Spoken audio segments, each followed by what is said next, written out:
We're here in the final segment of Jones and Company with Sir Baltron Bethel today. And Sir Baltron, we have seen perhaps the worst recession in the last 50, 60 years in this country as a result of the downturn in the global economy in 2008. Are we getting out of that? We are working our way out of it. The reality is that this recession has been a protracted recession. Historically, recessions have taken place in different parts of the world, but this was a worldwide recession, which impacted the banking sector. And so we are working out of it. And the Bahamas is no exception. Fortunately, the banks in the Bahamas and the government of the Bahamas followed a more prudent course than a number of other countries took. But it took its toll on any reserves that might have been in place, and certainly on savings. There were vast expenditures which were made from the public purse with regard to unemployment benefits. There were vast expenditures which were undertaken on infrastructure, public works during the period to keep people employed and generate. Now all of this has to be paid for. Yes. You pay interest for a certain period of time. It has to be paid for. And at the same time, the population has been growing. There have been more and more demands on services. While all this was happening, revenues were shrinking.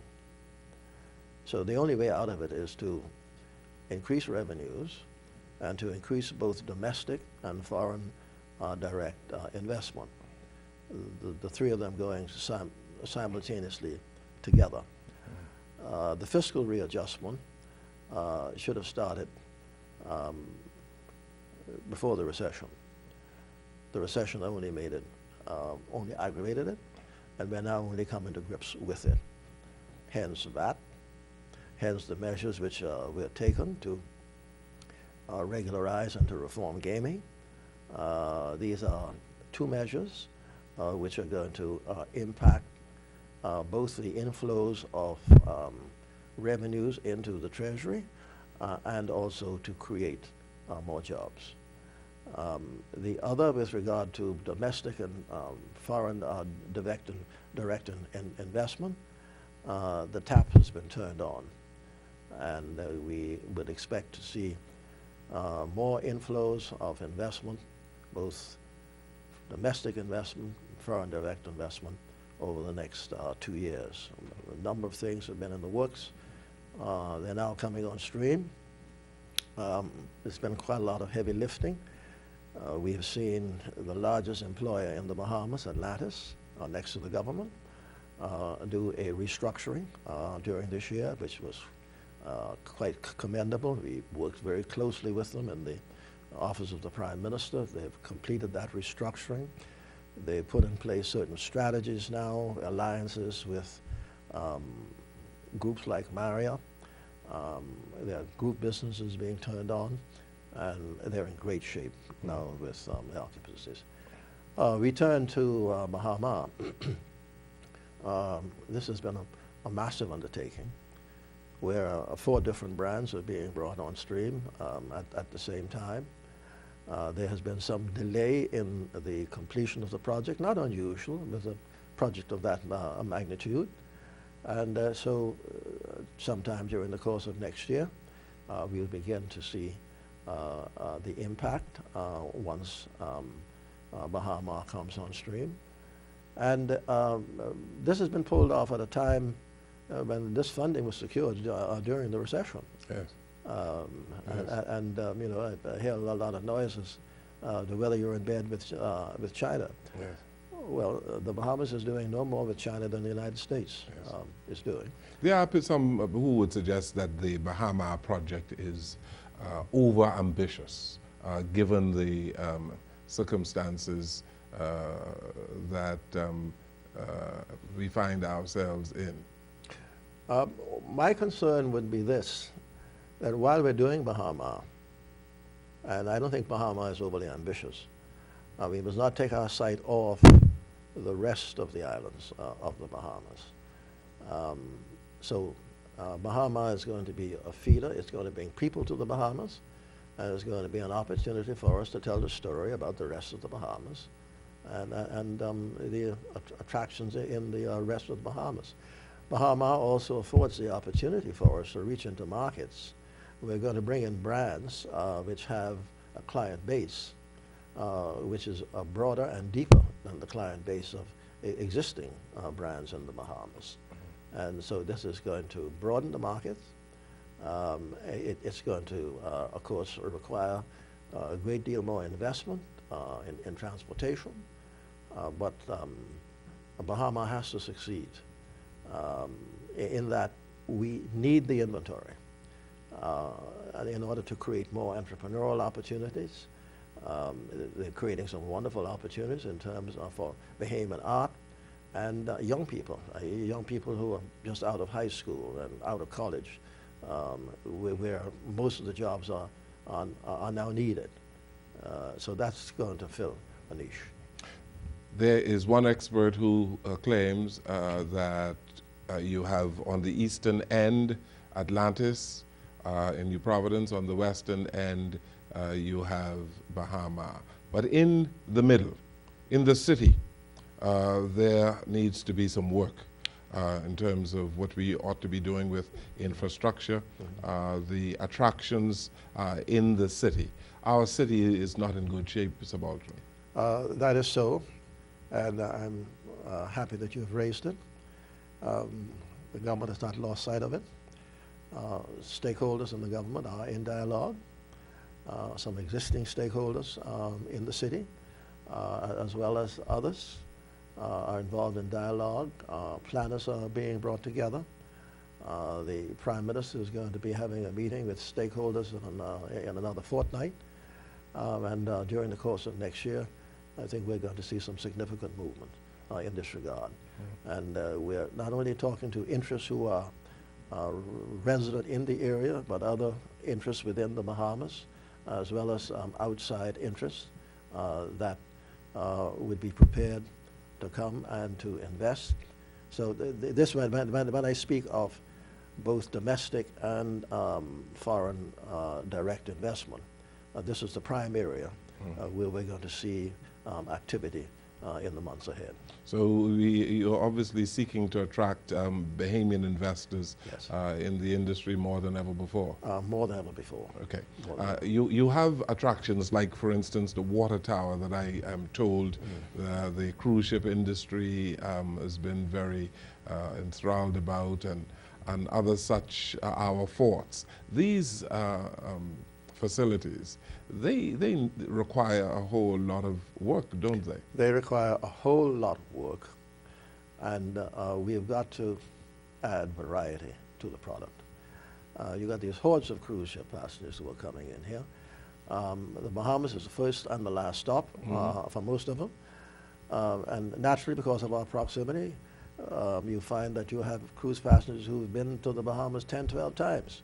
And if you've been here twice, I mean, what is there to entice you to come back? Right. So we're going to fix it. So you need some things for them to do. Right.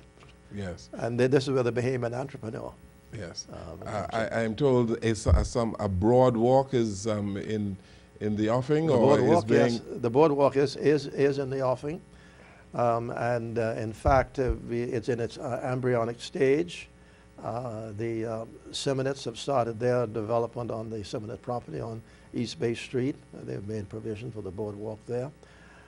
We have the China Construction, which is concluding their acquisition of the Hilton site, and there's a major boardwalk in those plans.